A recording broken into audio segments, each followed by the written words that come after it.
एक इंसान के शरीर के तीन हिस्से होते हैं, फिजिकल बॉडी, मन और आत्मा। शरीर के इन सभी हिस्सों को उनके हेल्दी डेवलपमेंट के लिए अलग अलग तरीके के भोजन की जरूरत पड़ती है। शरीर के भोजन के बारे में तो सभी जानते हैं, इवन एक जानवर भी जानता है। सभी अपनी जरूरतें पूरी कर भी लेते हैं। और मन का भोजन, वो भी हम जाने अनजाने उसे देते ही रहते हैं। जैसे तरह तरह की प्लेजर एक्टिविटीज अपनाकर, कभी मनपसंद खाने के थ्रू। कुछ लोगों को स्पोर्ट्स में मन लगता है, तो कुछ लोग दोस्तों के साथ पार्टी करके और घूमना फिरना, नई नई जगह एक्सप्लोर करने में मजा लेते हैं। यानी मन को उसका फेवरेट फूड देते रहते हैं। कुछ लोग अपनी खुशियाँ और दुख दूसरों के साथ बांटते हैं। कुछ मूवीज और एंटरटेनमेंट के जरिए खुश रखते हैं, तो वहीं कुछ लोग बुक्स पढ़कर मन की हेल्थ का ध्यान रखते हैं। यानी जितने लोग उतने ही अलग अलग तरीके। शरीर के इन दोनों हिस्सों को लगभग सभी लोग सेटिस्फाई कर ही लेते हैं, पर शरीर का तीसरा हिस्सा और सबसे इम्पोर्टेंट हिस्सा, हमारी सोल को कितने लोग उसका भोजन देते हैं? और फूड फॉर सोल आखिर है क्या, ये ज्यादातर लोग नहीं जानते और पूरी तरह से इग्नोर करते रहते हैं पूरी लाइफ। सारी काम जरूरी थे जिंदगी में एक इबादत ही है जो हर बार टलती गई। इसका सबसे बड़ा कारण है कि ये हमें दिखाई नहीं देती और इसे फील करने और इससे बात करने का किसी के पास समय नहीं है। और यही आकर शुरुआत हो जाती है एक ऐसी प्रॉब्लम की जिसके बारे में हमने कभी सोचा नहीं होता।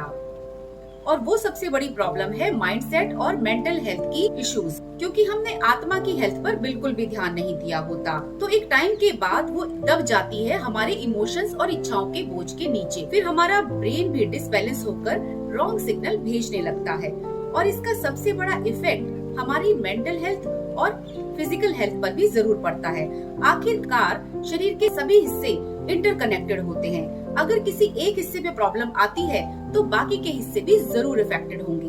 बिल्कुल एक गाड़ी की तरह, अगर कोई भी पार्ट डैमेज होता है तो पूरी गाड़ी की परफॉर्मेंस पर फर्क पड़ता है और हमारी लाइफ की गाड़ी स्मूथली रन नहीं कर पाती है।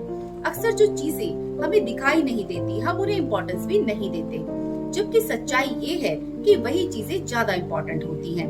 क्योंकि हमारी बॉडी में अगर सोल ना हो तो लोग हमें डेड बॉडी कहने लगते हैं। इसलिए फिजिकल बॉडी के साथ साथ सोल को भी अच्छी खुराक देना जरूरी है, नहीं तो इंसान एक पीस ऑफ फ्लैश से ज्यादा कुछ भी नहीं। इसके लिए connect yourself to the almighty God through silent prayers, meditation, ध्यान, चैंटिंग एक्सेट्रा। उस सर्वशक्तिमान के साथ भी थोड़ा समय बिताना जरूरी है, तभी लाइफ की गाड़ी परफेक्टली चलेगी। हाँ, यहाँ पर मैं आपको एक बात क्लियर कर दूं, मैं किसी धर्म या रिलीजन की बात नहीं कर रही हूँ, क्योंकि inner world not about any religion. आइए अब पहले जान लेते हैं कि आत्मा का भोजन यानी फूड फॉर सोल आखिर होता क्या है।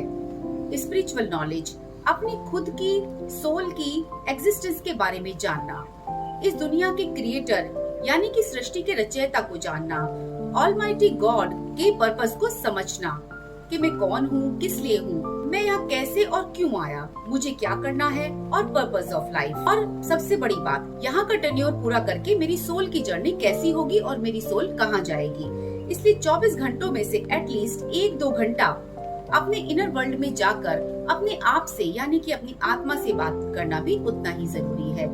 आपने एक बात पर गौर किया होगा, आपको जानने वाले लोग अक्सर आपसे आपकी जॉब, फैमिली और कमाई के बारे में पूछते रहते हैं, पर कोई भी आपकी आत्मा की कमाई की बात नहीं पूछता। क्यों? क्योंकि वो खुद भी अपनी आत्मा के लिए काम नहीं कर रहे होते। ये एक नेचुरल ह्यूमन टेंडेंसी है कि हम सिर्फ उन्हीं चीजों पर ध्यान देते हैं जो हमें फिजिकली दिखाई देती हैं। तो अब खुद ही सोचिए, एक इंसान उसके मन और आत्मा का बैलेंस कैसे बनाएगा? और लाइफ में 90% प्रॉब्लम्स सिर्फ इसी डिस्टरबेंस की वजह से होती हैं। क्या आत्मा का भी कोई जंक फूड या नेगेटिव फूड होता है? बिल्कुल होता है।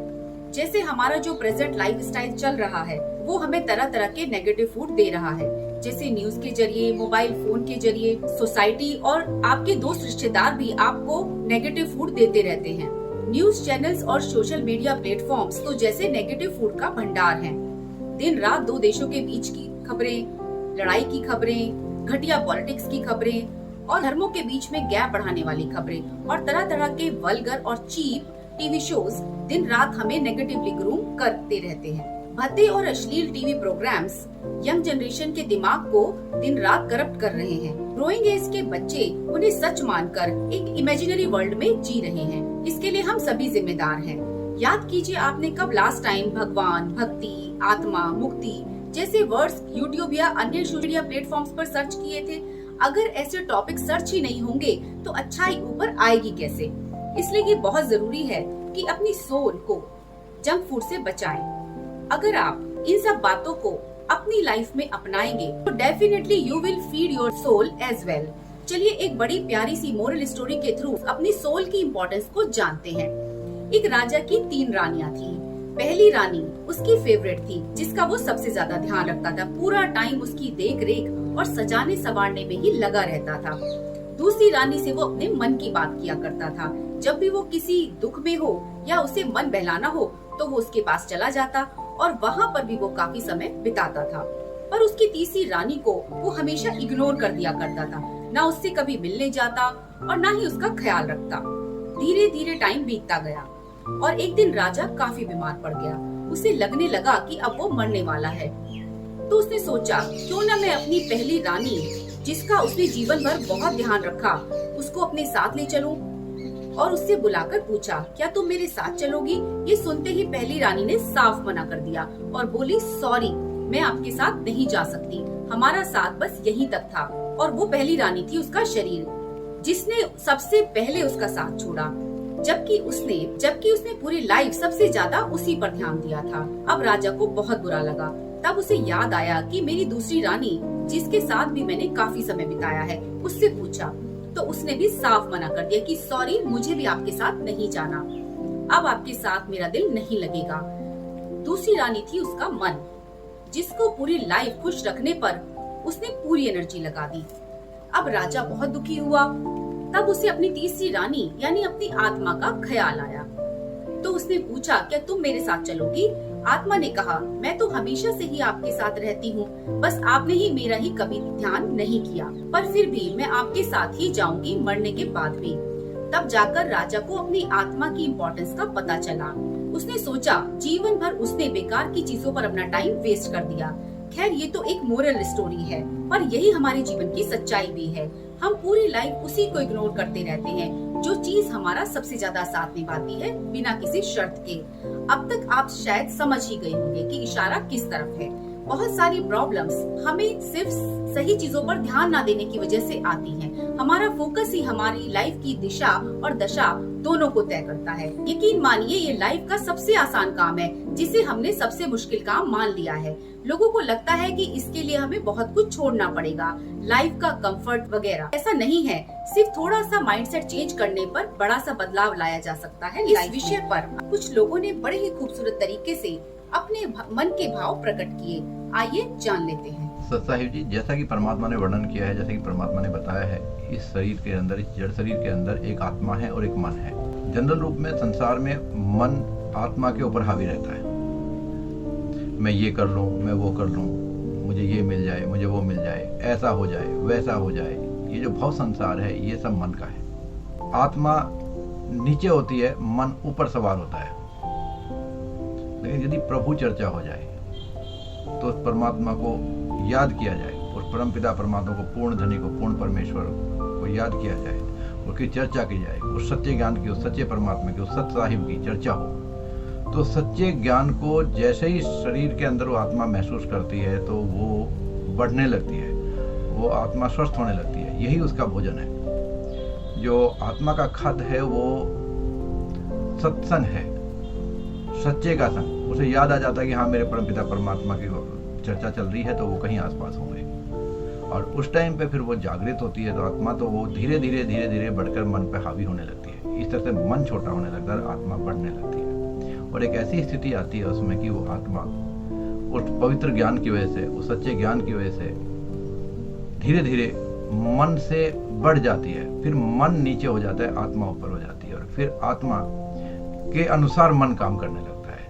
सत्संग अच्छे लगने लगते हैं, परमात्मा की चर्चा अच्छी लगने लगती है, परमात्मा का ध्यान आने लगता है, रुक रुक के परमात्मा के दर्शन होने लगते हैं, महसूस होने लगता है कि हम परमात्मा के चरणों में हैं। तो जितना भी हम परमात्मा को याद करें, सच्चे परमात्मा को याद करें, उस सत्पुरुष को याद करें, उतना ही आत्मा स्वस्थ होती जाती है और वो मन को काबू में कर लेती है। तो इस तरह से हमें कोशिश करनी चाहिए परमपिता परमात्मा की दया से कि हम किसी भी तरह से परमात्मा के चरणों में ध्यान रखें और परमात्मा को याद करते रहें। सत साहिब।